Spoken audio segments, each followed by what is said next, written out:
네, 안녕하세요. 사람사랑 대표 이선호입니다. 공지해드렸던 것처럼 여기에 유성현 학생이 나와 있거든요. 그래서 영국에서 A레벨하고 그다음에 케임브리지 심리학에 합격을 했고 그 얘기를 좀 들어보려고 해요. 특히 이제 유성현 씨는 굉장히 롱 저니가 좀 있었거든요. 그래서 그 얘기를 좀 들어보도록 하겠습니다. 그래요, 성현 씨 그러면 소개해 주시고 그다음 시작 부탁드릴게요. 네, 알겠습니다. 네, 안녕하세요. 네. 저는 우선 유성현이라고 하고요. 우선 오늘은 이제 원장님 소개를 받아가지고 제가 어떻게 케임브리지까지 결국은 가게 됐는지 그리고 그 과정들에 대해서 조금 소개를 드리고 뭐 A레벨이나 아니면 대학에 입학할 수 있는 방법에 관한 팁들 좀 전달을 해드리도록 하겠습니다. 네, 우선은 그냥 간단히 제 소개를 조금 드리도록 하겠습니다. 아까 말씀드렸다시피 저는 오는 9월 말에 케임브리지를 매트리큘레이션이라고 하는데 입학을 하기 위해서 이제 출국을 앞두고 있고요. 그 전에는 연세대학교 언더우드학부 생명과학공학 전공으로 2, 3학번으로 입학을 해서 연세대학교에 2023년도 3월부터 등록이 돼 있었습니다. 물론 이제 그 기간에는 군대를 다녀와서 실제로 연세대학교는 한 학기 정도 재학을 했었습니다. 직전 학기에 다녔었고요. 그리고 저는 영국의 커벤트리라는 도시에 있는 NMSC라는 학교를 나왔는데 이 학교에 대한 소개도 간략하게 다음 페이지에서 말씀을 드리도록 하겠습니다. 저는 원장님께서 방금 말씀하셨듯이 저는 A레벨을 수료를 했고 A레벨 과정에서는 Math, Biology, Chemistry 이 세 과목을 선택을 해서 이 세 과목 모두 A스타를 받게 되었습니다. 그리고 뭐 입시 관련해서는 뭐 Personal Statement 컨설팅이라던가 아니면 뭐 인터뷰나 아니면 A레벨 과외 같은 것도 좀 많이 진행을 했었습니다. 그리고 나중에 제가 뭐 합격한 대학들 리스트도 보여드리겠지만 뭐 영국의 G5라고 불리는 학교들 그리고 의대도 다수 합격한 바가 있습니다. 우선 그 간단히 학교 소개를 조금 해드리려고 하는데 제가 듣기로는 오늘 참석해주신 분들께서 A레벨을 지금 이미 하고 있는 분들보다는 곧 하러 이제 떠나거나 아니면 A레벨을 고민하고 있는 학생들이 조금 계시다고 들어가지고 일단 학교에 대해서 조금 소개를 드리도록 하겠습니다. 저는 제 모교를 굉장히 좋아하는 사람이라서 우선 아까 말씀드렸다시피 NMSC라는 학교는 코벤트리, 워릭셔, 그러니까 그 버밍엄이랑 가까운 지역인데요. 런던에서 차로 한 1시간 정도 걸리는 곳에, 차로는 한 1시간 반 정도, 그리고 기차로 1시간 정도 떨어진 곳에 위치를 하고 있습니다. 그리고 위치 같은 경우에는 여러분들 들어보셨을지는 모르겠지만, 월익대학교라고 있어요. 바로 옆에 위치를 하고 있고요. 이름에서도 아실 수 있다시피, 기본적으로 수학이나 과학 과목들에 조금 포커스가 되어 있습니다. 그리고 굉장히 많은 과목 옵션들을 제공을 하고 있는데요. 제가 이 학교, 제 모교를 재학할 때만 해도 이게 학교가 그렇게 큰 사이즈가 아니었어요. 그러니까 초창기 어떤 스테이지다 보니까 제공을 하고 있는 과목 수가 많이는 없었습니다. 제가 재학하고 있을 당시에는 그냥 과학에서 중요한 과목 4개, 그러니까 수학, 바이오, 캠, 그다음에 피직스 이렇게 네 과목이랑 거기에 further math 그리고 컴퓨터 사이언스 정도 이렇게 여섯 과목, 대여섯 과목 정도를 제공을 하고 있었는데 최근에는 이제 제가 마지막 학년 때부터 이제 교장 선생님이 바뀌시고 학교가 좀 대대적인 개편을 하면서 선생님들도 많이 초빙해 오시고 그리고 제가 지금 졸업했을 때보다는 학생 수가 많이 는 걸로 알고 있습니다. 그리고 초빙해 오신 선생님들 같은 경우에도 굉장히 스펙이 뛰어나신 분들이 많았어요. NMC 같은 경우에는 조금 특이한 점이 제가 학교를 다닐 때도 그랬었는데 이 선생님들을 고용을 할 때 학생들도 선생님 면접을 보게 합니다. 그래서 그 피드백을 선생님의 고용에 조금 반영을 시키더라고요. 그래서 그 우선 제가 수학할 당시에 계셨던 지금도 계시는데 생물이나 화학 선생님들 같은 경우에는 전부 이제 석사나 아니면 박사 분들이셨고 높은 디플로마를 가지신 분들이 많았고 그리고 지금도 경제학 선생님 같은 경우는 MIT 경제학과를 나오신 분이 계시다고 저는 알고 있고 또 다양한 선생님들을 굉장히 많이 초빙을 해와서 지금 학교 측에서는 진짜로 아이들이 수학을 하면서 자기들이 원하는 것들을 할 수 있는 다양한 대외 활동이나 아니면 프로젝트, 뭐 논문을 쓴다거나 아니면 올림피아드에 참석하는 뭐 이런 다양한 활동들을 굉장히 잘 지원해주고 있는 걸로 저는 알고 있습니다. 네, 다음으로는 이제 A레벨 관련해서 설명을 좀 드려볼 텐데요. 사실 A레벨을 어느 정도 검색해 보신 분들은 알겠지만 한국에서는 A레벨이라는 과정 자체가 막 그렇게 엄청 유명한 과정은 아닙니다. 이제 네이버나 뭐 이런 데 검색을 하셔도 한국어로 검색하시면 잘 정보가 많이 안 나올 겁니다. 그래서 이제 조금 정보를 검색하시는 데 있어서 좀 어려움이 있으셨을 수도 있는데 간략하게 A레벨 같은 경우에는 이그젠보드라는 게 여러 개가 있어요. 뭐 IQA나 아니면 PSNet Excel, AQA 뭐 이렇게 뭐 케임브리지 인터내셔널 이렇게 여러 가지가 있는데 각 과목마다 이그젠보드에서 내는 시험들이 있습니다. 아마 여러분들이 선택하지는 않겠지만 그 학교에서는 이 이그젠보드 중에 하나의 이그젠보드를 선택을 해가지고 이제 그 과목에 대해서 그 출판사죠, 사실. 이 출판사 익센보드라는 곳에서 출간한 책들로 공부를 하게 되고요. 기본적으로 A레벨은 2년 과정입니다. 1년 반에도 끝낼 수 있다라는 곳이 있기는 한데 사실상 이제 그렇게 하시는 분들이 많지는 않고요. 그런 분들 같은 경우에는 이제 뭐 한국에서 대학교를 졸업했다거나 졸업하고 아니면 대학교에서 3학년까지 다녔는데 A레벨을 하고 싶다거나 그런 분들이 조금 꽤 제가 아는 분들 중에는 많고요. 실제로는 2년 과정이다 이렇게 보시면 좋을 것 같습니다. 그리고 과목 선택 같은 경우에는 기본적으로는 3에서 4과목 정도를 선택을 하는 게 일반적이에요. 기본적으로 대학교들에서 요구하는 게 3과목을 기준으로 하고 있기 때문에 보통은 3과목에서 4과목 정도를 선택하는 게 일반적이나 뭐 예를 들어서 언어 같은 과목들이 있을 수 있겠죠. 사실 A레벨의 어떤 exam보드에는 한국어가 없기 때문에 저희는 선택을 할 수가 없습니다만 뭐 모국어가 뭐 프랑스어나 독일어나 러시아어 이런 친구들 같은 경우에는 크게 공부를 하지 않아도 A스타나 A 수준을 사실 받더라고요. 제 동기를 보니까. 그래서 그런 친구들 같은 경우에는 뭐 5과목, 6과목이 되기도 하는데 보통은 세네 과목을 선택하는 게 일반적이고 거기에 추가적으로 EPQ라는 어떤 Extended Project Qualification이라는 조금 긴 에세이죠. 논문과 비슷한 형식의 어떤 그런 거를 작성하는 거를 선택을 하기도 하고, 사실 그거 같은 경우에는 대학교들 측에서 여러분들 entry requirement 이런 거 보시면 알겠지만, 음, 뭔가 학생들을 받아들일 때 컨디션으로 주지는 않습니다. 주지는 않으나 그게 어느 정도 대학교 입시를 할 때는 조금 정성적인 부분에 있어서 추가적으로 조금 좋게 작용을 할 수 있는 부분이 있기 때문에 기회가 되신다면 저는 하는 걸 고려해 보시는 것도 추천을 드리도록 하겠습니다. 또 그리고 그 성적 같은 경우에는 가장 중요한 게 A스타부터 E까지 이렇게 쭉 나오고요. 이거는 어떤 패스 마크다라고 보시면 되고 U를 받으시게 되면 이건 페일이라서 그 성적은 인정이 되지 않고 여러분들이 U를 받으시는 일은 없겠지만 U를 받으면 조금 큰일 날 수 있습니다. 사실은 B 아래로 그러니까 C, D, E도 조금 대학을 진학하는 데 있어서 여러분들이 원하는 학교가 조금 좋은 학교면 문제가 되실 수 있기 때문에 가능한 저는 A스타 A에서 끊으시는 걸 추천을 드리고 그리고 조금 실수가 있었더라도 B보다 낮은 성적을 받는 거는 조금 지양하시는 게 좋을 것 같다. 저는 그렇게 생각이 듭니다. 네, 그리고 A레벨 같은 경우에는 예전에는 2년 과정 중에 Year 1이 있고 Year 2가 있는데 Year 1을 마치고 AS라는 시험을 봤었다고 합니다. 사실 저 때도 그렇진 않았거든요. 근데 최근에는 뭐 한 4, 5년 전부터는 이게 Linear Exam이라고 해서 이제 2년 과정 끝에 시험을 한 번만 보는 것으로 바뀌었습니다. 그래서 이제 시험은 한 번만 본다 이렇게 생각을 하시면 되고요. 이제 기본적인 아웃라인 같은 경우에는 Year 1 AS를 마치고 여름방학을 하고요. 그리고 여름방학 동안에 여러 가지 extracurricular activity나 아니면 personal statement 이런 것들을 준비를 하시고 9월 달에 다시 개강을 해서 Year 2를 시작을 함과 동시에 UCAS를 준비하게 됩니다. 기본적으로 옥스퍼드나 케임브리지, 그다음에 의대나 치대 과정 같은 경우에는 수의대도 마찬가지고요. 10월 15일까지 이제 지원을 완료해야 되기 때문에 Year 2가 개강하는 즉시 유카스 작업에 여러분들 돌입하게 되실 거다 이렇게 보시면 되고 그리고 인터뷰 오퍼가 이렇게 쭉쭉 날아오게 됩니다. 그래서 여러분들이 인터뷰를 잘 보시게 되면 대학들에서 컨디셔널 오퍼라고 해서 여러분들 IELTS 성적 그리고 이제 A레벨 성적 이런 것들을 컨디션으로 조건부 합격을 보내주게 되고 여러분들이 8월 달에 실제로 A레벨 결과를 받으시면 그걸 기반으로 여러분들이 firm한 대학교 그리고 그 firm한 대학교를 놓치면 인슈런스로 택한 대학교 이쪽으로 입학을 하시게 되는 어떤 루트를 거치시게 될 겁니다.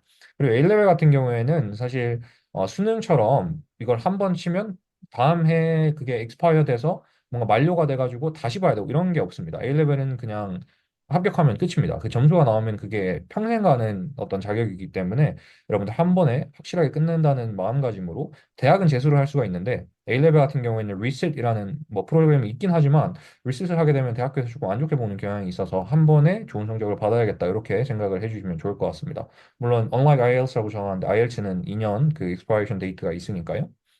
그리고 이제 조금 추천드리는 과목 조합을 살펴보도록 할 텐데요. 우선 기본적으로 자연과학인데 저기 NS가 Natural Science의 줄임말입니다. 자연과학인데 뭔가 바이오랑 관련이 있는 자연과학에 관심이 있다. 그러면 그 수학, 생물, 화학 이렇게 기본적으로 선택을 하시는 걸 추천을 드리고 그리고 여러분들이 의대나 치대를 목표로 하시는 게 아니면 뭔가 그 추가적으로 Further Math나 아니면 Physics, Psychology도 들어서 총 4개를 하시는 것을 추천을 드립니다. 그리고 만약에 여러분들이 물리 관련된 자연과학에 관심이 많다. 그러면 수학, 심화수학, 물리 이걸 필수로 선택을 하시고 그리고 보통은 이제 한 과목을 더 하는 게 일반적이기 때문에 케미스트리나 바이올로지 중에서도 하나를 선택을 해주시면 좋을 것 같습니다. 그리고 여러분들이 어떤 공학에 대해서 관심이 많으시다. 그러면 위에서 물리와 마찬가지로 이제 수학과 심화 수학을 선택하시고 여러분들이 관심 있는 공학 분야가 뭐 바이오메디컬 엔지니어링일 수도 있고 그리고 아니면 진짜 말 그대로 뭐 메카니컬 엔지니어링 이런 일렉트릭 그 전자전기 이쪽일 수도 있잖아요.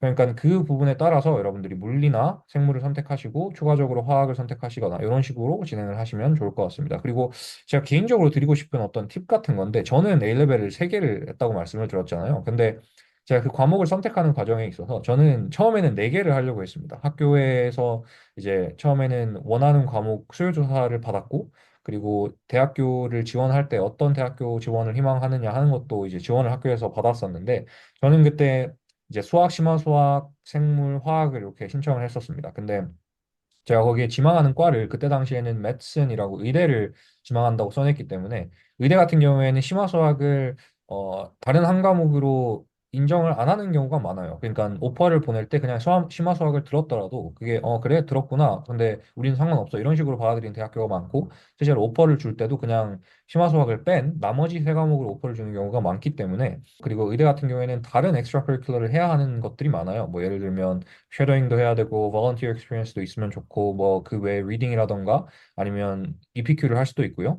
뭐 지금은 없어졌지만 예전에는 BMAT이라는 시험도 있었는데 그런 의대 전용 입학 시험을 따로 준비해야 되고 이런 것들 때문에 학교 측에서는 당시에 의대를 조금 지망하는 친구들한테는 과목을 3개만 해라 이렇게 조금 추천을 하기는 했습니다. 그런데 저는 여러분들한테 말씀드리고 싶은 게 충분히 할 수 있거든요. 이게 제가 고등학교 시절 중에 거의 후회하는 게 없는데 거의 유일하게 후회하는 건데 여러분들은 네 과목을 하실 수 있는 환경이 되시면 꼭 네 과목을 선택을 하셔서 받으시는 거를 저는 추천을 드리도록 하겠습니다.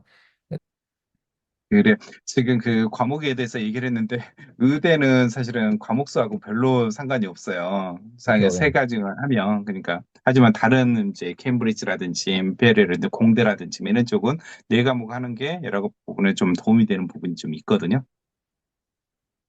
네, 그래서 그 과목별로 이제 제가 들었던 과목에 대해서 조금 팁을 드리고자 하는데 우선 수학 같은 경우에는 제가 Easy A Star라고 적어놨는데 사실 한국에서 고등학교를 1년이라도 다녀보신 분들은 아시겠지만 영국의 수학은 한국보다 조금 더 광범위하게 들어가기는 합니다. 한국에서 나오지 않는 개념들이 많이 나오기 때문에 특히나 심화 수학을 선택하시게 되면 한국에서는 배우지 않는 컨셉들이 많이 나오는데 그래도 그럼에도 불구하고 수학은 문제를 막 이렇게 꼬아서 내지를 않기 때문에 여러분들이 어떤 필요한 공식이라던가 심지어 포뮬러 시트를 줍니다.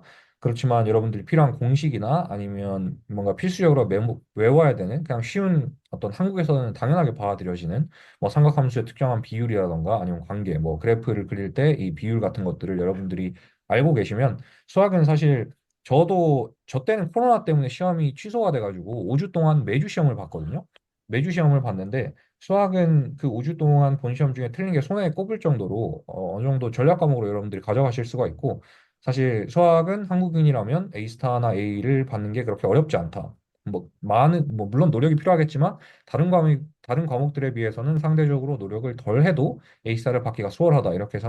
이렇게 생각을 해서 수학은 여러분들이 가능하시다면 선택을 하시는 걸 추천을 드리고 그리고 바이오로지 같은 경우에는 여러분들 왼쪽에 보시면 여기 그 exam 제가 샘플 퀘션을 넣어놨는데 기본적으로 전부 다 descriptive answer를 써야 됩니다. 그러니까 객관식이 있긴 한데 몇 문제 없고 다 이런 식으로 서술형으로 되어 있기 때문에 여러분들이 바이올로지는 사실 어떤 공식이 중요한 것보다 컨셉, 어떤 그 개념을 바탕으로 이게 어떻게 생물학적 메커니즘으로 특정한 과정이나 프로세스가 돌아가는지, 그리고 그 프로세스에 involve 되는 다양한 뭐 케미컬이라던가 아니면 기관들의 이름이 무엇인지 이런 것들을 정확하게 아시는 게 굉장히 중요합니다. 그래서 그런 것들을 조금 확실하게 외워주시고 시험을 보시는 거를 저는 추천을 드리고 제가 그리고 바이올로지에서 조금 애를 먹었던 게 이게 100% 서술형인 게 많고 그리고 서술형인데 또 뒤쪽으로 가게 되면 어떤 뭐 실험을 설계하라 이런 문제들이 나오거든요. 근데 이게 서술형이지만 어떤 mock scheme이라고 해가지고 여러분들이 반드시 포함해야 되는 포인트들이 정해져 있습니다. 그리고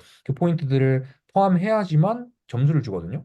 근데 이제 그 마크 스킴 같은 경우에는 여러분들이 별도로 내용을 암기하고 난 이후에는 이 기출 문제들을 패스 페이퍼라고 부르는 그것들을 여러분들이 직접 풀어보시면서 그 마크 스킴을 익히는 것도 좀 필요한 것 같습니다. 그래서 저 같은 경우에는 마지막 5주 동안 졸업시험 칠 때 이 바이오지는 패스 페이퍼 같은 경우를 그냥 어디든 구해가지고 다른 막 출판사 것도 구해서 굉장히 많이 풀어봤었던 것 같습니다.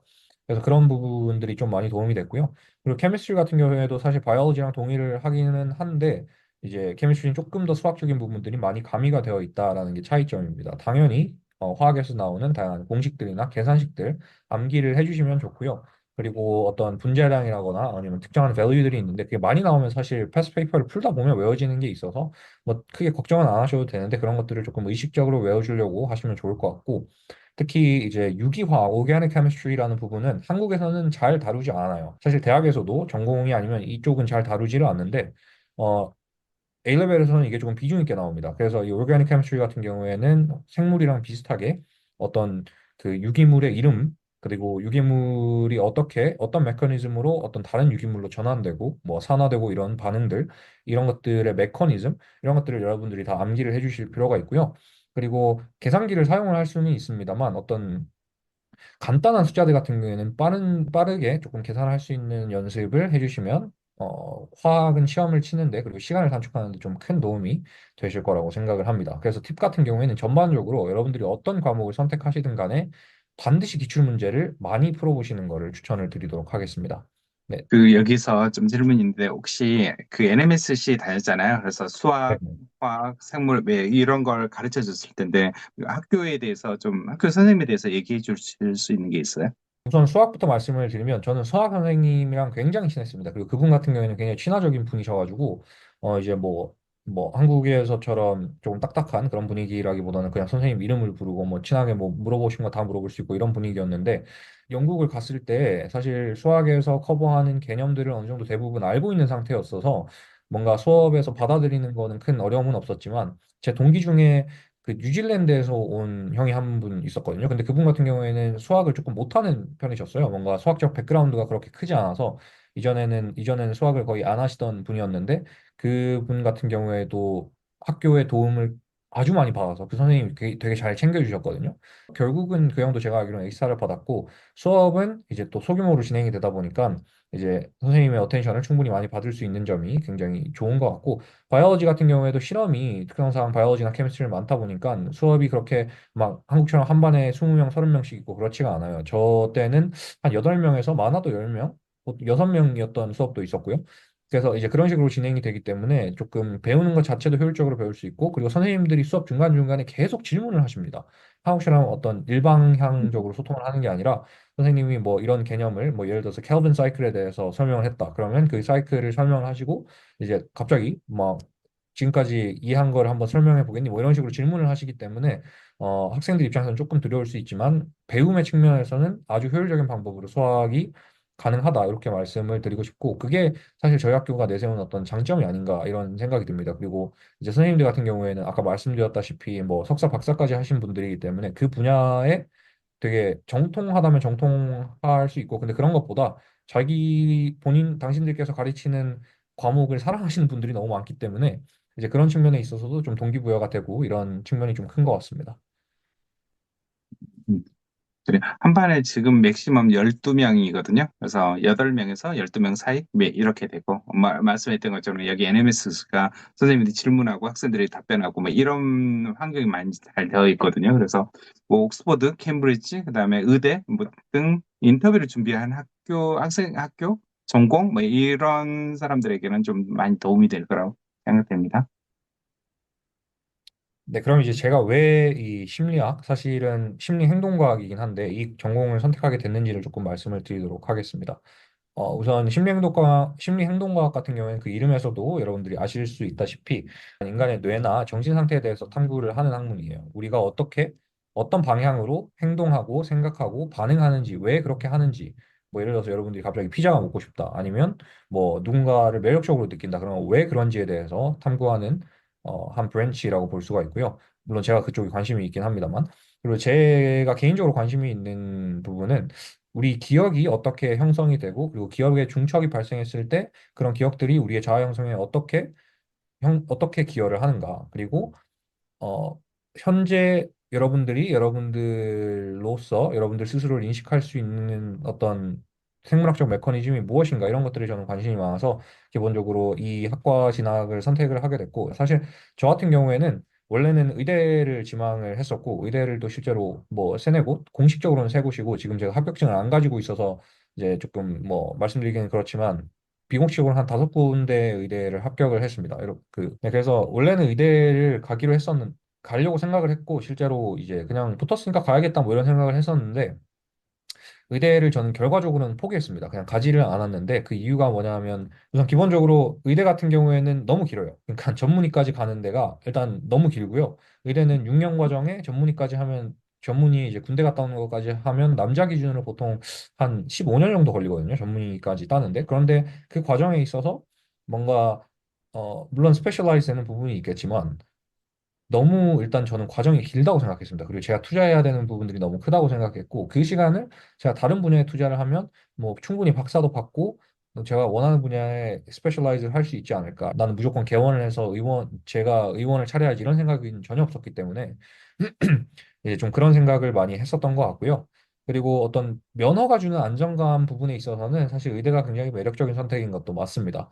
그러나 오히려 저는 그 면허가 주는 안정감이 독이 되지 않을까 이런 생각을 조금 했었어요. 저는 고등학교 다닐 때부터 좀 새로운 거 도전하고 다양한 거 경험하고 이런 걸 좋아하는 사람이었기 때문에 유학을 간 것도 있고 하지만 이제 그런 부분에 있어서 제가 뭔가 의사가 되고 이 라이센스를 땄을 때 물론 사람을 살리는 건 굉장히 숭고한 일이지만 그냥 뭔가 제 스스로한테 안주할 것 같았어요. 아, 이건 나 라이센스가 있으니까 그냥 평생 이거나 하면 되지 뭐 이런 생각을 가지고 뭔가 좀 살아갈 것 같아서 그것보다는 이제 제가 진짜로 원하는 게 제가 공부하고 싶었던 게 어느 정도 명확했기 때문에 그리고 물론 처음부터 명확했던 건 아니고 어떤 과정을 거치면서 점점 구체화되고 이게 콘크리트해졌기 때문에 이제 정확히 제가 원하는 과를 선택할 수 있던 것도 있었지만 제가 하고 싶은 거를 학부 때는 하자 이런 생각이었습니다. 그리고 사실 여러분들이 의사가 되고 싶으시면 이제 학부 때 다른 전공을 하더라도 결국에는 의사가 될 수 있는 방법들이 너무나 많기 때문에 의전원이라던가 아니면 다시 의대를 들어갈 수도 있고요. 그래서 그냥 저는 학부 때는 어 너무 현실적이고 안정적인 거에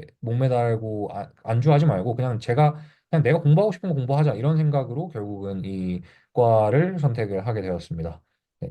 네, 그래서 결국 제가 마지막으로 원서를 썼을 때는 여러분들이 보고 계신 이렇게 네 군데 원서를 썼고요. 그리고 임페리얼이랑 케임브리지는 합격을 했고 여러분들 이게 조금 주의하셔야 되는 게 이제 학교마다 요강이 뜨잖아요. entry requirement가 뜨는데 거기를 잘 보셔야 합니다. 이제 저 같은 경우에도 그냥 생각 없이 뭐 저는 당연히 케임브리지 아니면 임페리얼 아니면 안 간다 이런 생각이었기 때문에 밑에 두 개는 그냥 지원한 느낌이 컸지만 LSE 같은 경우에는 졸업하고 3년인가 4년이 지나면 학생들을 더 이상 받아주지 않아요. 그리고 케임브리지나 임페리얼은 이제 A레벨을 여러분들이 언제 받든 그런 거를 크게 신경 쓰지 않지만 물론 그 공백을 소명할 수 있다면 신경을 쓰지 않는데 LSE나 특정 학교들 같은 경우에는 여러분들이 졸업하고 A레벨 성적이 만료가 되는 개념이 없기 때문에 그럼에도 몇 년이 지난 후에 학생들은 받지 않는다. 이런 대학이 있기 때문에 만약에 여러분들이 뭔가 군대를 갔다 와서 다시 입시를 하겠다. 이렇게 되셨을 때는 학교를 조금 잘 서치하시는 것도 필요할 것 같습니다. 그리고 결과적으로는 이렇게 초록색으로 돼 있는 데는 합격을 했고 빨간색은 제가 지원을 하자마자 이제 메일이 오더라고 학교에서 뭐 성적은 맞지만 이게 너무 오래돼서 우리는 받아줄 수가 없다 이렇게 메일이 왔고요. 그리고 UCL 같은 경우에는 결과가 너무 안 나와서 케임브리지를 붙었기 때문에 그냥 제가 withdraw를 했고 결과적으로는 마지막 입시에서는 이런 결과를 받을 수 있었습니다. 그 A레벨 성적을 다 가지고 지원을 했기 때문에 조건부 없이 바로 언컨디셔널이 되셨어요? 그렇죠. 이제 조건부 없이 바로 저는 영어 성적 IELTS도 이제 요건에 리퀘어먼트에 맞는 게 있었기 때문에 그냥 바로 언컨디셔널 오퍼가 나왔습니다. 네. 자기소개서에 대해서 이제 조금 설명을 드리도록 할 텐데요. 사실 자기소개서가 입시에서 미치는 영향은 그렇게 크진 않다고 저는 개인적으로 생각을 합니다. 제가 막 그 컨설팅도 해보고 학생들 막 그 자기소개서 쓰는 것도 도와주고 그리고 그 친구들 결과도 봤는데 이 자기소개서가 이제 의대라던가 이런 데서는 조금 크리티컬하게 작용을 하는 건 맞지만 옥스퍼드나 케임브리지 그리고 조금 상위 의대 같은 경우에는 자기소개서가 중추적인 역할을 하는 것 같지는 않다라는 어떤 인식을 받았어요. 그러나 물론 중요하기 때문에 여러분들 잘 챙기셔야 되고요. 그리고 간략하게 여러분들이 어떻게 하면 되고 어떤 걸 하지 말아야 되는지만 빠르게 설명을 드리도록 하겠습니다. 우선 기본적으로 이 자기소개서라는 거는 자기를 소개하는 말이잖아요. 그런데 자기가 아닌 다른 환경에 대해서 설명을 하는 친구들이 많았습니다. 여러분들 자체를 PR하는 어떤 페이퍼다라고 하는 거를 절대로 잊지 마셔야 되고 그리고 여러분들이 했는 활동들이 있을 거잖아요. 그런데 정말 많이 보는 케이스가 저는 이걸 했습니다, 이걸 했습니다, 이걸 했습니다. 이런 식으로 그냥 리스트업을 하는 친구들이 있어요. 그러니까 뭐 예를 들어서 저는 뭐 영국 생물 올림피아드에서 금상을 받았습니다. 그리고 다음 주에 저는 영국 화학 올림피아드에서 금상을 받았습니다. 뭐 그냥 이런 거를 이제 살짝 리스트업 하듯이 쓰는 친구들을 많이 봤는데 절대로 그러시면 안 되고 기본적으로 여러분들이 그 과정에서 왜 했고 어떻게 했고 뭘 배웠는지 세 박자가 딱 맞아 떨어지게 쓰는 게 상당히 중요하고요. 그리고 여기 세 번째 보시게 되면 페이크 스토리 쓰지 말라고 되어 있는데 여러분들 대학교 교수님들이 그걸 리뷰하실 때 이제 자기소개를 그분들께서는 수천 장을 읽어보셨을 거잖아요. 그래서 여러분들이 만약에 뭔가 피상적으로 안 한 걸 쓰게 되면 귀신같이 알아채십니다. 실제로 제가 아는 친구 중에 한 친구가 그 친구는 옥스퍼드를 지원했었는데 어 결국은 그 친구는 떨어지긴 했습니다. 그런데 면접까지는 운 좋게 갔어요. 근데 면접에서 자기소개에 관한 거를 이제 조금 집요하게 파고들어서 교수님께서 질문을 하니까 이게 그 친구가 실제로 했던 활동이 아니었기 때문에 이게 말이 좀 바뀌고 이제 디테일이 안 맞고 이런 부분들이 있어가지고 결국 이제 그 친구는 조금 안 좋은 결과를 받았던 이제 그런 경우들을 조금 뭐 한 두세 건 정도 봤기 때문에 이런 걸 자기소개서는 반드시 진실되게 실제로 이제 어느 정도 과장을 하시는 거는 뭐 어쩔 수 없는 부분이라고 보지만 뭔가 아예 하지도 않은 거를 추가해서 나 이런 걸 했습니다 하면 대학교들에서 귀신같이 알아채기 때문에 절대로 그런 거를 하지 않으셨으면 좋겠고 그리고 여러분들이 지원하고자 하는 과에 기본적으로 맞춰서 쓰는 거는 당연히 알고 계실 것 같고 또 사소한 거지만 문법 어떤 에러나 아니면 타이포 그러니까 오류 오타 같은 것들을 저는 이제 한 세네 번 검토를 하셔가지고 없애는 거를 추천을 드리도록 하겠습니다. 여기 뭐지? 퍼스널 스테이트먼트에서 혹시 내가 심리학을 좀 지원했을 때 어떤 식으로 좀 구성했는지 뭐 이런 걸 조금 알려주실 수 있으세요? 실제 제 자기소개서의 어떤 한 문단을 빼온 건데요. 네, 자기소개서는 옥스퍼드나 케임브리지는 purely 아카데믹하게 쓰는 게 정석입니다. 그러니까 뭔가 의대라던가 다른 대학교에 지원할 때는 제가 학교 밖에서는 뭐 음악 활동도 했고 저의 취미는 뭐 이러이런 운동도 했고 살짝 미국 스타일로 쓰는 경우도 있기는 한데 여러분들이 옥스퍼드나 케임브리지에 지원을 하시려면 이제 자기소개서가 100이다라고 치면 그중에서 85, 90% 정도는 아카데믹하게 쓰셔야 되는데 그리고 아카데믹하게 쓰려면 당연히 여러분들이 A레벨 과정을 그냥 잘 따라갔다 이런 수준으로는 안 되겠죠. 여러분들이 직접 뭔가를 하는 어떤 다양한 활동들이 필요한데 제가 사이콜로지라는 과목을 듣지는 않았잖아요. 그렇지만 제가 뭐그 철학 소사이티의 어떤 파운딩 멤버로 들어가서 제가 관심 있는 부분들에 대해서 이야기를 나눴고 뭐 자유의지나 아니면 정체성, 의식 이런 것들에 대해서 이야기를 나눴고 이런 것들을 통해서 저는 어떤 것들을 하면 어떤 능력을 함양할 수 있었고 그리고 결과적으로 다 이런 여기 적혀 있는 책을 읽고서 이런 뭐 뉴로플라스티시티 그러니까 뇌 가소성 이런 것들에 대해서 토론을 열심히 할 수 있었다. 그리고 다음 문단에서는 뭐 이런 것들을 통해서 이런 걸 배울 수 있었고 뭐 이런 것들에 관심이 많다. 뭐 이런 식으로 저는 구성을 했었고요. 미국 자소서 같은 경우에는 스토리를 굉장히 중요하게 생각합니다. 뭔가 처음부터 끝까지 일관된 스토리가 쭉 있어야 하는데 영국은 사실 그렇지는 않고 문단별로 여러분들이 아까 제가 말씀드렸다시피 어떤 거에 관심이 있어서 이런 활동을 했고 이런 활동을 준비하면서 이런 방식으로 했고 그런 과정을 통해서 이런 노력이 있었고 결과적으로 어떤 걸 배웠다. 그리고 추가적으로 가능하다면 이런 것들을 대학교에서 이렇게 연결짓고 싶다. 뭐 이런 식으로 여러분들이 구성을 하는 걸 추천을 드리고 이게 글자 수가 그렇게 많지 않기 때문에 아까 말씀드렸다시피 막 여러분들이 했던 거를 리스트업을 하게 되면 결과적으로 공간을 낭비하게 되는 경우가 생기기 때문에 절대로 그렇게 하시면 안 되고 조금 자기소개서는 로직 플로우에 맞게 필요한 것들을 넣어서 여러분들이 드래프트를 많이 생성을 하시면서 하면 좋을 것 같다. 저는 이렇게 말씀을 드립니다. 방금 말씀드렸다시피 옥스퍼드나 케임브리지는 80%라고 적어놨지만 저는 90% 아니면 95% 정도는 아카데믹하게 써야 한다. 이렇게 생각을 하고 실제로 그렇게 이제 컨설팅 할 때도 진행을 하고 있고요. 그리고 여러분들이 기본적으로 그냥 수업에서 했던 것들 이런 것들 말고 수업 이외에 어떤 것들을 좀 더 아카데믹하게 어드밴스하게 했다 이런 것들을 추가해 주시면 좋고 뭐 예를 들어서 소사이티 클럽 아니면 어떤 세미나에 참석을 해서 이런 것들에 대해서 공부했고 발표했고 이런 것들을 추가하면 좋고요. 그리고 저는 조금 강력하게 추천드리는 게 그 분야의 대가가 쓴 책을 읽고 이러이러한 걸 배웠고 그걸 바탕으로 친구들과 혹은 개인적으로 이런 활동을 했다 이런 것들을 추가하는 거를 추천을 드리고 있습니다. 네, 다음으로 인터뷰에 대해서 설명을 드리도록 할게요. 네, 인터뷰는 사실 마지막 스텝이라고 볼 수가 있습니다. 옥스퍼드나 케임브리지 입시에서는 의대 입시에서도 마찬가지고요. 인터뷰가 그냥 가장 중요합니다. 사실 이런 말씀을 드리기가 조금 조심스럽지만 그 전에 레코드들은 그렇게 크게 중요하지 않을 만큼 뭐 예를 들어서 여러분들이 페이퍼 어떤 스코어에서 조금 이제 다른 친구들보다 안 좋은 점수를 받았습니다. 그런데도 인터뷰 초청될 정도는 돼서 인터뷰에 초청이 됐습니다. 그런데 여러분들이 인터뷰를 정말 완벽하게 했어요. 교수님들이 너무 마음에 들게 여러분들 로직 플로우를 제대로 밝히고 이제 교수님들이 이제 그 리드 하시는 디스커션을 굉장히 활달하게 참여를 하면서 여러분들이 지원한 그 분야에 대해서 열정이 있다는 걸 보여줬어요. 그럼 퍼펙트 인터뷰가 되겠죠? 그러면 여러분들 오퍼를 받을 수가 있습니다. 그런데 여러분들의 페이퍼 워크가 뭐 A스타가 5개고 입학 시험 성적이 막 엄청 좋고 이래서 인터뷰를 갔는데 인터뷰에서 말도 제대로 못하고 뭔가 스스로의 논리 구조나 사고 회로를 밝히는데 꺼리고 그리고 제대로 스스로의 의견을 전달할 수 있는 능력이 결여돼 있다라고 학교에서 판단을 하고 교수님이 생각을 하시면 여러분들이 아무리 점수가 좋아도 절대로 합격을 할 수가 없습니다. 그래서 여러분들 인터뷰가 조금 중요하다는 사실을 좀 인지를 하고 계시면 좋다 이런 말씀을 드리도록 하겠습니다. 네, 인터뷰는 가장 중요한 절차예요. 옥스퍼드 케임브리지는 A레벨 점수를 거의 신뢰하지 않고 있거든요. 아시겠죠? 사실 모두가 점수가 좋기 때문에 그 A레벨이 A스타가 4개냐 5개냐 이거는 사실 크게 중요하지가 않아요. 뭐 그래서 이제 학교 측에서는 그 옥스퍼드나 케임브리지는 옥스퍼드는 그 튜토리얼이라는 시스템이 있고 케임브리지는 슈퍼비전이라는 시스템이 있어서 그게 그 교육 방식이 교수님과 학생이 2대1 혹은 1대1로 이제 면담 형식으로 진행되는 수업인데 그게 인터뷰의 형식과 굉장히 유사하다고 해요. 그래서 그 형식에서 스스로를 발전하고 그 형식을 통해서 배울 수 있는 학생인가를 평가한다. 이렇게 봐주시면 좋을 것 같습니다.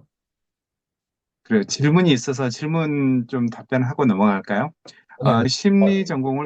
그냥 심리 전공을 A레벨 과목 선택할 때부터 확고하게 하고 싶었다면, 그죠? 어떤 A레벨 과목으로 네 과목을 선택했을 거라고 생각하시는지요? 제가 만약에 그런 포지션에 있고 제가 고등학교로 돌아가면 저는 그대로 수학, 생물, 화학을 하고 그 이후에 제가 뭔가 사이코로지를 할 거다, 정말 확고하다 이러면 저는 사이코로지를 선택을 할 것 같습니다. 학교에서 제공을 하고 있다면요. 그게 아니라면 further math를 선택을 하지 싶습니다. 사실 사이코로지를 듣지 않고 심리학에 뇌과학 과정 입학을 하는 학생들도 많기 때문에 지금 여러분께서 진학하려고 하시는 학교에서 사이코로지가 없더라도 없으셔도 그냥 저 같은 경우에는 사이코로지가 없다는 가정하에 math, further math, biology, chemistry 이렇게 네 과목을 선택할 것 같습니다. 추가로 네 과목이 세 과목보다 좋은 이유는 지원 가능한 전공의 폭이 더 넓기 때문인지 아니면 옥스브리지들이 네 과목 한 사람을 세 과목 한 사람보다 선호하기 때문인지. 옥스퍼드 케임브리지에서 네 과목 한 사람을 선호하기 때문에 이거는 사실 아닌 것 같습니다. 제가 봤을 때는 저도 문제없이 입학을 했고 그리고 아까 말씀드렸다시피 원장님께서 아까 잘 말씀해 주셨다시피 옥스퍼드나 케임브리지는 A레벨 성적을 별로 크게 중요하게 생각을 하지 않습니다. 그러니까 그들이 정한 기준만 넘으면 A스타, A스타, A 이 정도 되거든요. 어차피 A레벨은 너가 이제 그냥 현역으로 지원한다는 가정에서 너가 시험을 아직 보지도 않았고 그거 어차피 프리딕트 스코어 선생님들이랑 관계만 좋으면 A스타 다 주는 거 알고 있으니까 인터뷰 와서 잘해. 싹 이런 느낌이 강하기 때문에 옥스퍼드나 케임브리지에서 네 개를 선호한다. 이거는 아닌 것 같고요. 저 같은 경우에는 그냥 그 네 개를 하셨으면 좋겠다라고 말씀을 드리는 게 우선은 조금 현실적인 이유에서 여러분들 네 개를 하셔도 그 학비의 차이가 없습니다. 그러니까 퀄리피케이션은 가능하면 많이 따는 게 좋겠죠. 그리고 네 개를 한 친구들이 세 개를 한 친구들보다 오히려 열심히 사는 경향이 있더라고요. 그리고 이제 여러분들이 새로운 과목을 배우게 되는 거잖아요. 그래서 그걸 기반으로 여러분들이 조금 어드밴스드한 다양한 프로젝트를 할 수 있는 폭이 넓어집니다. 뭐 저 같은 경우에도 저는 이제 그냥 수학을 했기 때문에 뭔가 프로젝트를 진행을 할 때 있어서 통계적인 방식이나 통계적인 프로그램을 돌리거나 이럴 때 저는 제가 가진 지식의 깊이가 퍼더매스를 한 친구들의 그것보다 조금 얕았기 때문에 조금 답답함을 느꼈던 경우가 있었어요. 여러분들이 지금은 확고하게 생각하실지 몰라도 저도 막 이게 대학을 여러 번 뭐 재미로 지원한 적도 있고 이런데 과를 여러분들이 선택함에 있어서 지금 확고한 생각이 나중에 바뀔 수도 있거든요. 지금 여러분들 젊으시기 때문에 언제든 생각이 바뀔 수가 있어요. 근데 그런 측면에서 봤을 때 네 개를 하시는 것이 세 개를 하시는 것보다 어떤 옵션의 폭을 넓혀줄 수가 있다. 이런 측면에서 말씀을 드린 겁니다. 예컨대 여러분들이 세 과목만 했을 때 물리를 안 했다. 예를 들어서 이럴 때 대학교에서 물리를 요구하는 전공은 지원을 할 수가 없겠죠. 그런데 갑자기 뭔가 공대가 가고 싶어졌는데 물리를 안 했으면 그냥 아예 지원도 못 하는 거겠지만 여러분들이 네 과목을 조금 힘들겠지만 하시면 여러분들 생각이 바뀌었을 때 어떤 보험 형식으로 백업 플랜으로 여러분들이 원하는 거를 성취하는 데 있어서 조금 많이 도움이 될 수 있다. 저는 그렇게 생각을 하기 때문에 여건이 되고 여러분들 스스로 능력이 있다고 생각을 하시면 가능한 내기를 하셔라. 그러니까 저는 보통은 제가 멘토링 하는 학생들한테는 다 그렇게 말씀을 드립니다. 네. 그래요. 뭐지, 그 전공이 좀 그 과목이 좀 다양성을 좀 느끼는 차원에서 좀 필요할 수도 있거든요. 그래서 예를 들면 수학, 심화 수학, 케미스트리 이렇게 전공을 하게 되면 실제로는 두 과목을 공부하게 되는 거거든요. 그래서 그렇죠. 이렇게 수학, 심화 수학을 한다는 분들은 추가로 두 개 정도 해가지고 네 과목을 충분히 할 수 있는 그런 여건이 좀 되거든요. 네.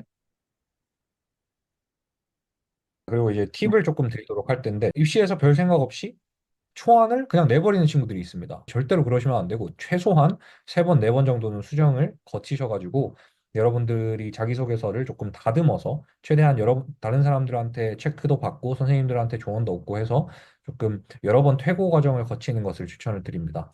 그리고 인터뷰는 준비할 수 있는 방법이 옥스퍼드 케임브리지는 책을 많이 읽는 게 가장 좋은 것 같습니다. 어떤 특정한 분야에 있어서 책을 읽게 되면 그 분야에 정통한 분들이 쓰신 거잖아요. 그래서 그분들의 생각을 따라갈 수가 있고, 그리고 어떤 분야에 대해서 단어를 툭 던졌을 때 그 분야와 관련된 지식들이 쭉 딸려 나오는 그런 연습을 하실 수가 있기 때문에 저는 책을 많이 읽는 것을 추천을 드리고, 저는 그냥 개인적으로 평소에도 그냥 책을 읽는 걸 좋아해서 책을 많이 읽었는데, 저는 케임브리지 면접에서는 그냥 대뜸 너는 불안이 뭐라고 생각하니? 이런 질문을 받았습니다. 그게 제 첫 질문이었는데 사실 이 분야에 대해서 크게 관심을 가지지 않았고 그리고 생각을 많이 해본 적이 없고 관련 분야의 책을 읽지 않은 사람이라면 대답하는데 어려움이 많을 겁니다. 그 분야의 책을 많이 읽고 그 분야에 대해서 많이 생각을 해본 사람, 브레인스토밍을 해본 사람, 그리고 주변의 친구들과 칼리그들과 대화를 많이 해본 사람, 이런 사람들은 당연히 유리할 수밖에 없겠죠.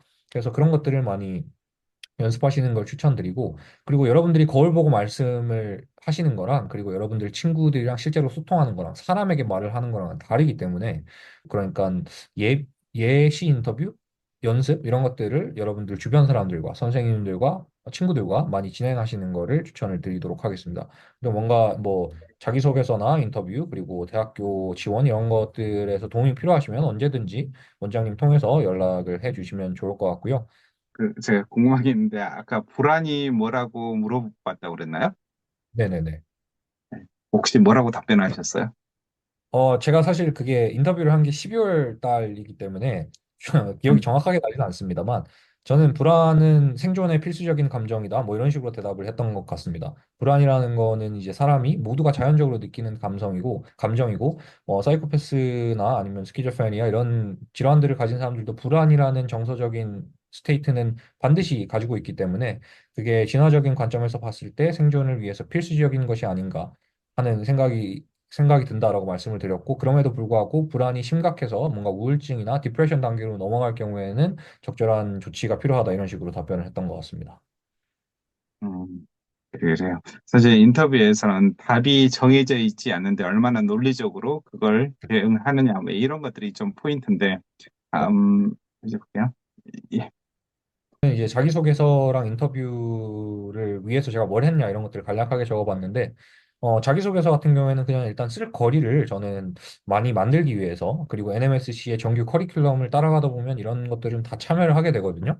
그래서 뭐 BBO, BCHO 이런 것들은 그냥 다 올림피아드고요. 저는 뭐 영국 생물 올림피아드는 은상, 뭐 생물 화학 올림피아드는 금상, 그리고 시니어 마스터 챌린지 SMC는 금상 두 번 받고 뭐 BMO 라운드 1, 라운드 2 초청을 받아왔고요. 그리고 UKLO는 이게 언어학 올림피아드인데 이게 학교에서 언어학을 그때 왜 했는지는 정확하게 기억이 안 납니다만 학생들을 모아가지고 이제 영어 가르치는 선생님들께서 아 이거 우리도 이런 거 해보자 해가지고 그러니까 예비 시험 같은 걸 치러서 학생들이 잘하는 친구들을 좀 뽑아서 출전을 했던 경험이 있는데 뭐 나름 재밌는 경험이었습니다. 그래서 언어학 올림피아드에서 출전을 해서 이제 동상인가 받았던 것 같고요. 그리고 유클리드 매스 테스트 이거는 캐나다에 있는 워틀루 대학에서 하는 건데 여기서도 출전을 해서 상을 받았고, 그리고 한국에서는 제가 한국에서 고등학교 1년 반을 다니고 영국으로 넘어간 케이스인데 한국에서는 자사고를 다녔었고 뭐 거기 한국에서 자사고 다닐 때도 뭐 전교 학생 부회장이라던가 이런 것들을 했던 거를 이제 간략하게 기술을 했던 것 같습니다. 그리고 동아리 같은 경우에는 이제 의대 동아리, 제가 의대를 준비했었기 때문에 의학 동아리 회장을 했었고, 그리고 철학 동아리는 제가 파운딩 멤버로 참여를 해서 철학 동아리를 만들었었고, 그리고 케미스트리 소사이티나 바이올로지 소사이티에서 이제 튜터 느낌으로 다른 이제 학업적으로 조금 어려움을 겪고 있는 친구들한테 도움을 주는 그런 활동들도 했었습니다. 그리고 워크 익스피리언스는 제가 코로나 시절이었기 때문에 조금 찾기가 좀 많이 힘들었었는데, 이제 병원에서 교수님, 제가 개인적으로 연락을 드려가지고, 이제 한국에서 치대 교수님 뭐 수술하시는 거, observership이라고 하는 거를 일주일 동안 진행을 했었고, 그리고 그 보육원 봉사, 그 다음에 병원 봉사, 이렇게 조금 정기적으로 갔었고요. 그 다음에 military service는 제가 군대를 갔다 왔기 때문에 이것도 저는 자기소개서에 포함을 시키기는 했습니다. 뭐 군대에서 이러이러한 것들을 했다 이런 식으로 간략하게 공백을 소명하는 느낌으로 이제 서술을 했던 것 같고, 인터뷰는 사실 음, 저는 크게 준비를 하진 않았어요. 인터뷰가 보통 12월 초에 열리거든요. 그런데 아시는 분은 아시겠지만 한국 대학교의 2학기 기말고사가 12월 중간 정도에 열려요. 그래서 저는 이 공교롭게도 인터뷰 날짜가 제 시험 제가 치러야 되는 첫 기말고사 전전날이었거든요. 근데 저는 사실 케임브리지라는 거는 붙을지 안 붙을지는 모르는 거잖아요. 이게 도박이기 때문에 제가 연대에 다닐 때도 연세대학 학점을 버릴 수가 없어서 조금 병행을 하느라 인터뷰 준비는 사실 크게 많이 못했습니다. 그런데 아까 말씀드렸다시피 저는 그냥 평소에 관련된 분야의 책들을 읽는 걸 좋아하고, 그리고 말하는 거 같은 경우에도 고등학교 때부터 뭐 종교 학생회라던가 아니면 뭐 테드 동아리, 강연 동아리 이런 것들을 하면서, 그리고 연세대학교에서는 뭐 학생 홍보대사로 한 학기 정도 활동을 하면서 사람들 앞에서 말하고 제 생각을 논리적으로 표현하고 이런 것들은 크게 문제가 없다라고 느꼈고, 실제로도 그렇기 때문에 합격을 할 수 있었겠지만, 여러분들께서 그런 게 아니시라면 조금 준비를 그래도 한 두세 달 전부터는 하는 연습을 시작하시는 거를 저는 강력하게 추천을 드립니다. 저는 이런 말씀 드리면 좀 재수없을지도 모르겠지만, 면접 보는 거는 조금 타고난 것 같아요. 제가 태어나서 의대도 그렇고 고등학교도 그렇고 면접을 보고 떨어진 적이 단 한 번도 없거든요. 한국에 자사고 입시를 치렀을 때도 면접 같은 경우에는 수석으로 입학을 해서 들어갔기 때문에 이제 그런 부분들에 있어서 만약에 뭐 조언이나 도움이 필요하시면 연락을 주시면 좋겠습니다. 그리고 이제 그냥 시간이 얼마 남지 않았지만 아카데믹 천 전반에 관련된 어떤 조언을 몇 자만 제가 올리고 싶은데, 네, 그 여러분들이 전공을 정하실 때 부모님들의 어떤 선택 그리고 부모님들의 압박에 전공을 정하는 일이 없으셨으면 좋겠습니다. 개인적으로. 저는 이걸 조금 강력하게 말씀드리고 싶은데, 여러분들 인생은 여러분들이 진짜 사시는 거고, 여러분들이 좋아하시는 거를 하셔야 공부를 즐기면서 이게 탐구하는 데에 즐거움을 느끼면서 공부를 하실 수가 있거든요. 이제 제 친구들 중에서도 한국에서 의대 간 친구들이 많아요. 한국에서 고등학교 다녔을 때 이제 소위 말해서 부모님 등살에 못 이겨서 이제 공부를 막 해서 의대를 간 친구들이 있는데, 그 친구들이 학교를 이전에 다닐 때 보면 그렇게 행복한 것 같지가 않았어요. 본인이 공부하고 있는 학업에 대한 자부심보다는 그냥 아, 나 의대생이야 라는 자부심이 강했던 것 같고, 이제 그런 거를 여러분들은 조금 지향하셨으면 좋겠다. 여러분들이 원하시는 거를 찾고 그 과정을 즐기고, 그리고 실제로 여러분들이 원하는 과목을 공부할 수 있는 코스에 들어가셔서 여러분들이 거기서 빛나는 성과를 이뤘을 때 저는 개인적으로 진실된 어떤 자기 성취가 가능하다 이렇게 믿거든요. 그리고 그렇게 사는 인생이 조금 더 장기적으로 봤을 때 즐겁지 않나 저는 그렇게 믿고 있습니다. 그래서 여러분들도 그런 부분에 대해서 생각을 조금 잘 하셨으면 좋으실 것 같고, 아직 20살이 안 되신 분들이 대다수일 것 같은데, 여러분들이 지금 물론 굉장히 바쁘다고 느끼시겠지만 지금처럼 시간이 많은 때가 별로 없어요. 여러분들이 이제 대학 가시고 남자분들 같은 경우에는 군대 전역하고 이러면 진짜로 시간이 없거든요. 저는 하루가 한 48시간이었으면 좋겠는데, 지금 여러분들이 정말로 뭘 즐거워하고 뭘 잘하고 뭘 못하고 여러분들의 어떤 성향은 어떤 건지 이런 것들을 파악하는데 시간을 어느 정도 뭐 학업적으로 바쁘셔가지고 많이는 못 쓰더라도 어느 정도 시간을 투자를 하셨으면 좋겠습니다. 제가 멘토링한 학생 중에 제일 기억에 남는 학생이, 그 친구는 굉장히 똑똑한 친구였어요. 무조건 옥스퍼드 케임브리지는 간다. 이 친구는 하버드도 갈 수 있지 않을까 이런 생각을 했던 친구가 있는데, 근데 그 친구는 조금 자존감이라고 해야 될까요? 자신감이 많이 떨어져 있는 상태여서 자기는 안 될 거다. 자기는 자기 원서를 그렇게 낭비하고 싶지 않다. 이런 생각을 하고 있더라고요. 근데 여러분들이 원하는 드림 스쿨에 지원을 안 하면 합격률은 빵프로일 수밖에 없습니다. 지원을 안 하면 합격할 수가 없어요.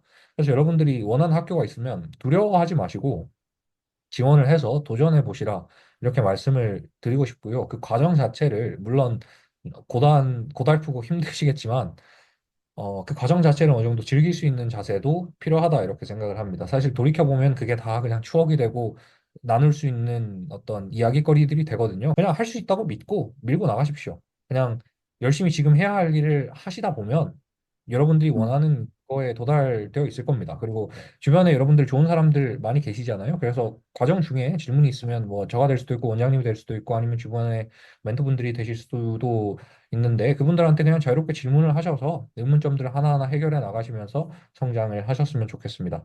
근데 이 오른쪽에 있는 대학교 리스트들이 전부는 아니고 그냥 지금 제가 합격층을 가지고 있는 학교들의 어떤 리스트인데 근데 이런 좋은 학교들에 많이 붙었는데 지금 지나고 보면 솔직히 하나도 의미가 없습니다. 물론 이게 이제 컨설팅이나 아니면 교육 쪽에 과외를 하거나 이럴 때는 스펙으로 어느 정도 도움이 되고 하지만 인생사적으로 봤을 때 배운 거는 많지만 그 과정을 저는 솔직히 후회하지는 않거든요. 저는 영국에 간 거, 그 다음에 의대를 포기한 거, 한국에 돌아와서 연세대학교를 다닌 거, 그 다음에 이제 케임브리지 입학을 앞두고 있는 이 시점에 있어서도 저는 제가 한 선택들을 단 하나도 후회하지 않아요. 여러분들께 조언 드리고 싶은 거는 제가 이렇게 많이 해보니까 여러분들이 만약에 지금 하고 싶으신 게 확실하다면 그냥 입시는 입시일 뿐이잖아요. 그 과정에서 아무리 배우는 게 많아도 입시는 입시일 뿐이기 때문에 그냥 이제 어떤 강사분께서 말하셨던 것처럼 올림픽 정신으로 하지 마시고 그냥 빠르고 정확하게 여러분들이 원하는 그 학교 딱 집어서 그냥 한 번에 끝내고 쭉 나아가는 게 어, 여러분들 정신 건강에 이로울 수 있다 이런 말씀을 드리면서 마치도록 하겠습니다. 그리고 질문 있으시면 질문 주시면 좋을 것 같아요. 개인적으로 제가 질문이 좀 있는데, 어떻게 네. 하면 말을 좀 잘 할 수 있나요? 저는 좀 이상하게 들리실 수도 있는데, 저는 혼잣말을 하면서 조금 말하는 능력이 많이 키워졌던 것 같습니다. 이 세미나도 사실 스크립트는 제가 따로 작성을 안 했거든요. 그냥, 이런 말 해야지 하고 그냥 만들어서 PPT를 보여드리고 하는 건데, 여러분들이 말하는 연습을 하시려면 일단은 뭔가 인풋이 있어야 아웃풋이 있을 수 있잖아요. 그래서 다양한 것들을 경험하고 읽어보고 소통하는 경험이 저는 가장 중요하다고 생각을 하고요. 그런 부분들에 있어서 많은 어떤 능력치, 경험치를 쌓아야 그런 것들을 뇌가 융합을 해서 어떤 포인트가 있을 때 그 포인트에 맞춰서 이 발화로 아티클레이트 할 수 있는 능력이 키워지기 때문에 우선은 경험을 많이 쌓으셔라. 그리고 많이 읽으시고 많이 들으셔라라는 말씀을 드리고 싶고요. 말을 잘하기 위해서는 말하는 연습도 중요하지만 듣는 게 저는 더 중요하다고 생각을 합니다. 그래서 잘 들으시고 주변에서 하는 말들을 경청하는 연습을 하시고 많이 읽으신 다음에 그런 것들을 이제 이게 무슨 의미일까? 이거는 어떻게 받아들일 수 있을까? 어떻게 해석할 수 있을까? 이런 생각들을 조금 컨스턴트하게 자주 하시고 그런 것들을 말로 내뱉는 연습, 그리고 그런 것들을 정리해서 이야기하는 연습을 하시면 이제 갑작스러운 질문이 툭툭 튀어나와도 큰 문제 없이 여러분들의 생각을 효율적으로 전달할 수 있지 않을까? 저는 그렇게 생각합니다. 혹시 집에서 이 대화하는 환경이었어요? 부모님하고 대화한다든지. 저는 어릴 때는 대화하는 환경이라기보다는 저희 부모님들 두 분 다 책을 조금 좋아하시는 분들이라 책을 많이 읽는 환경이었습니다. 그리고 저는 음. 대화는 친구들이랑 많이 했었고요. 토론이나 토의 뭐 이런 것들 동아리에 가입해서 활동한 적도 많았고, 그리고 주변에 사실 책을 많이 읽는 환경이 되면 비슷한 사람들끼리 모이게 되더라고요. 어쩔 수 없이. 물론 제가 끼리끼리 논다라 말을 굉장히 싫어하긴 하는데 어쩔 수 없이 그런 비슷한 성향을 가지는 아이들끼리 모여서 대화를 나누는 경우가 많은데 그러면 이제 많이 읽고 들은 친구들이 모여서 이야기를 하다 보면 그 안에서 또 시너지가 나고 그런 것들이 자체적으로 인터뷰를 포함한 그냥 인생을 살아가면서 말을 잘하는 연습이 되는 것 같습니다. 그래서 저는 좀 친구를 잘 사귀셔라 이런 말씀을 드리고 싶네요. 근데 쉽지는 않아 보이네요. 우리나라에서는 과외를 많이 해야 되잖아요. 학원도 가야 되고, 뭐, 당장 앞에 있는 성적을, 그죠? 내야 되는데, 네. 어떻게 그 시간을 내가지고 책을 읽고 그걸 토론할까? 왜 이런 생각이 좀 들거든요. 왜 그렇게 하기로 결정을 하셨는지 모르겠어요. 저는 말씀하셨듯이 한국의 고등학생들 굉장히 바쁩니다. 저도 2학년 1학기까지 한국에서 자사고를 대구에서 다녔고, 뭐 저는 전교 10등 밖으로 밀려본 적은 없는데, 저는 근데 그럼에도 불구하고 시간 매니징을 잘 하면 책을 읽을 시간 정도는 충분히 난다고 생각했어요. 저는 그 고등학교 시절에도 사실 일요일에는 매주 일요일에는 반드시 3시간 이상은 책 읽는 시간을 확보해 놨습니다. 그게 뭐 시험 기간이든 기말고사 기간이든 뭐 학교에서 과제라기보다 이제 숙제가 이만큼 나와가지고 이런 것들을 쳐내야 되는 상황이든 그냥 일요일에 저녁 9시부터 12시까지는 책 읽는 시간을 그냥 픽스를 해두고 그 시간에는 뭐 약속을 잡지도 않았고 그리고 뭐 과제가 있어도 그 시간은 그냥 안 했습니다. 왜냐하면 저는 그런 과정을 통해서 제가 배우는 게 많다고 그냥 스스로 느꼈기 때문에 여러분들이 시간 매니징을 잘 하셔가지고 그 바쁜 와중에서도 시간은 분명히 있습니다. 시간이 없다는 거는 저는 솔직히 조금 받아들이기 힘든 입장이라서 시간을 만들면 되기 때문에 잠을 줄이시든 않으시되 시간을 최대한 만드셔서 이제 저는 독서는 꼭 꾸준히 하시는 거를 추천을 드립니다. 네, 이거는 제가 상황마다 달라서 뭐 어떻게 해라라고 말씀드릴 수 음, 있는 건 아닌데 개인적으로 이제 시간을 찾으시길 바랍니다. 네, 독서가 주는 어떤 힘이 저는 크다고 생각하기 때문에 독서는 절대 놓지 마시라 저는 그렇게 생각합니다. 저희 웹사이트에 그 썸머 리딩 이래가지고 책을 주는 왜 이런 게 있는데 네. 항상 상담에서 독서의 중요성을 계속 얘기를 하고 있는데 대신 얘기해 주는 것 같아서 너무 고맙네요. 네. 아, 그리고 이제 질문이 또 하나 있는데, DM이거든요. NMSC를 어떻게 선택을 했는지 그걸 답변해 주실 수 있으세요? 저는 제가 지원할 때 OIC인가요? 그 OIC도 네. 지원했었고 NMC도 지원했었는데 우선 MSC에서 합격 통보가 먼저 나왔습니다. 그래서 저는 MSC에 대해서 좀 많이 찾아도 봤고 일단 저는 솔직히 말씀드리면 그 이름부터가 OIC보다는 NMSC가 마음에 들었고 그리고 NMSC 같은 경우에는 어느 정도 신생 학교다 보니까 뭔가 사람 수가 일단 적다는 게 저는 마음에 들었어요. 저는 한국에서처럼 그러니까 한 수업에 막 20명, 30명씩 가는 것보다 그냥 6명, 8명 이런 식으로 수업을 하는 게 훨씬 효율적이라고 생각을 했고 NMSC가 그거에 강점이 있다고 생각을 했습니다. 그리고 위치도 저는 사람 많은 걸 그렇게 좋아하는 성격은 아니라서 그 커벤트리라는 도시가 상당히 한적한 곳이거든요. 되게 자연 친화적인 그런 곳인데 그런 것도 저는 마음에 들었고 그리고 커리큘럼 같은 부분도 이제 학교 측에서 주장하는 그리고 학교 측에서 제공하는 그런 프로그램들이 마음에 들었고 뭐 올림피아드나 이런 것들을 다양하게 의무적으로 참석을 하도록 만드는 환경도 스스로를 발전하는 데 있어서 좋지 않을까 생각을 해서 저는 NMSC를 선택을 했었고요. 그리고 원장님께서 당시에 추천을 하셨던 것도 맞는 것 같습니다. 네. 그래요. 제가 좀 답변을 좀 해드리면, 제가 어떻게 보면 발굴이라고 하셨는데, 그 학교를 얻는 방법, 학교랑 일을 하는 방법이 항상, 아까 성현 학생도 얘기했지만, 많은 질문을 하거든요. 그죠? 유학원엔 다 하세요. 학교 대표들이. 하지만 이제 그 학교들을 이제 제가 질문을 하는 거죠. 내가 기준에 맞는 그런 걸 제공해 주는지. 그다음에 이제 의대를 간다, 옥스브리지를 간다라고 하면 많은 인터뷰라든지 많은 액티비티라든지 왜 이런 것들이 좀 포인트거든요. 그래서 그 부분을 많이 물어보는 거죠. 그래서 특히 이제 NMSC는 수업 중에 질문하는 분위기라든지 왜 이런 것들을 정확히 저한테 연락을 해주고 설명을 해주고 왜 했었거든요. 그리고 나서 제가 했던 거에 대한 답변이 가장 좀 잘 해주었던 그런 학교였던 것 같아요. 그래서 한 번도 보내지 못했지만 좀 자신 있게 이렇게 보냈었던 거고요. 그래서 뭐 성현 학생도 지금 캠브리지 갔지만 그 비슷한 시간에 갔던 친구도 옥스퍼드를 갔거든요. 그래서 학교 결과하고 뭐 이런 것은 아예 없었죠. 아무것도 없는 상태에서 또 간 성현 학생도 대단한 학생이죠. 그걸 믿고. 왜냐면 성현 학생도 저한테 질문을 하고 저도 질문을 받으면 좀 답변하고 뭐 이런 걸 좋아하기 때문에 네, 그렇게 어렵지 않게 선택하고요.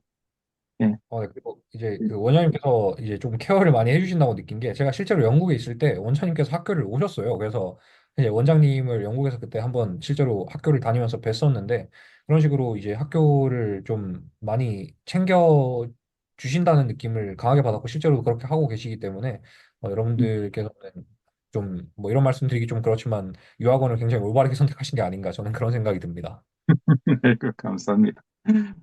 그리고 마지막 질문인데, 커뮤니케이션이라든지 뭐 이런 것들을 왜 자주 하려고 하는 건지. 일단 어릴 때는 질문하는 게 자연스럽거든요. 이게 사람의 발달 과정을 보면 어릴 때는 그냥 너무나 당연하게 궁금하니까 엉뚱한 질문이든 똑똑한 질문이든 관계없이 그냥 질문을 던집니다. 이게 우리가 초등학교 저학년 때까지만 해도 질문을 하는 거에 대해서 아무런 거리낌이 없어요. 그냥 그런 이제 꼬마 친구들을 보면 스스로 궁금한 게 있으면 그냥 바로 물어봅니다. 별로 어떤 사고 과정을 거치지 않고 그냥 물어보거든요. 근데 이게 나이가 들고 사람이 어느 정도 성숙해진다라고 표현을 하지만 그냥 통상적으로 사회적으로 쓰는 표현으로 뇌가 굳어가면서 이제 조금 질문하는 걸 꺼리게 되고, 그리고 질문하는 것 자체가 이제 스스로의 질문이 스스로의 수준을 대변하지 않을까 이런 고민들을 좀 많이 하시는 것 같아요. 그래서 질문하기를 꺼리고, 그리고 질문도 사실 연습을 통해서 늘 수 있는 부분이거든요. 그래서 질문을 하는 포인트라던가 아니면 좋은 질문을 하는 것 자체가 연습을 통해서 얻을 수 있는 건데, 이제 질문을 하는 것 자체를 어느 정도 나이가 들어가면서 꺼리게 되다 보니까 질문을 하지 않게 되고, 질문을 하지 않으니까 질문할 거리를 제대로 생각을 하지 않게 되고, 질문할 거리를 생각하지 않는다는 건 스스로 뭔가 액티브하게 사고 활동을 펼치지 않는 거고, 뭐 그냥 일방적으로 지식을 받아들이는 거에 불과하게 되는 거죠. 그리고 그런 게 누적이 되다 보면 그냥 계속 악순환이 반복될 수밖에 없습니다. 생각을 안 하게 되고, 질문을 꺼리니까 질문도 안 하고, 질문을 안 할 거니까 질문에 대해서 생각할 필요도 없게 되고, 내용을 그냥 단순하게 일차원적으로 받아들이기만 하고. 저는 처음에는 그냥 뭔가 나는 질문을 반드시 해야겠다 이런 생각을 가지고 수업에 참여했던 경우도 많은 것 같습니다. 고등학교 때도 그랬고요. 그리고 만약에 분위기가 이제 수업 시간에 손 들고 발표하기에는 조금 어색한 분위기다. 그러면 그냥 수업이 끝나고 난 다음에 그 강연이나 세미나나 아니면 수업을 하신 분한테 개인적으로 찾아가서 질문하시는 것도 좋은 방법이고요. 질문을 저는 제가 이제 주변 이제 멘토링한 동생들한테도 항상 하는 이야기인데, 처음에는 질문을 하려고 의식적으로 노력하는 게 필요하다. 그런 단계가 있어야지 그게 자연스럽게 그냥 나 자체가 질문하는 사람이야 하는 아이덴티티가 형성이 되기까지 어느 정도 시간이 걸리기 때문에 그런 과정은 반드시 필수적으로 있어야 한다. 저는 그렇게 생각합니다. 그렇죠. 뭐 완전히 동의를 좀 하고요. 저도 유학원을 운영을 하고 톱 학교들하고 일을 할 수 있는 이유가, 그리고 톱 학교를 찾을 수 있었던 이유가 많은 질문을 함으로써 시작이 됐었던 것 같아요. 그래서 이 부분 질문이 결국에는 인터뷰에 도움이 되거든요. 그래서 이렇게 질문을 하고 생각을 하는 사람들은 결국엔 특별히 인터뷰 준비를 하지 않아도 자연스럽게 그게 하나의 인터뷰 과정이 되고 있거든요. 물론 이제 긴장을 할 수는 있겠죠. 인터뷰니까 평가를 받아야 되는 거니까. 하지만 그게 특별한 준비라든지 뭐 이런 것들이 필요치 않을 수 있다. 오히려 자연스러운 즐거운, 그냥 또 새로운 질문을 받고 그걸 생각해 볼 수 있는 좀 좋은 기회다. 뭐 이렇게도 생각을 할 수 있을 것 같아요. 그래서 아무튼 질문하는 거, 책 읽는 거, 왜 이런 것들을, 그죠? 워낙 중요하기 때문에 제가 좀 더 깊이 물어봤던 것 같아요. 그래요. 오늘 장시간 준비해 주셔서 너무 감사드립니다. 네, 감사합니다. 여러분들 혹시 질문 네, 있으시거나 뭐 도움 필요하시면 원장님 통해서 언제든 연락 주시면 좋을 것 같습니다. 네, 그럼 여기서 마치겠습니다. 네, 감사합니다. 감사합니다. 네.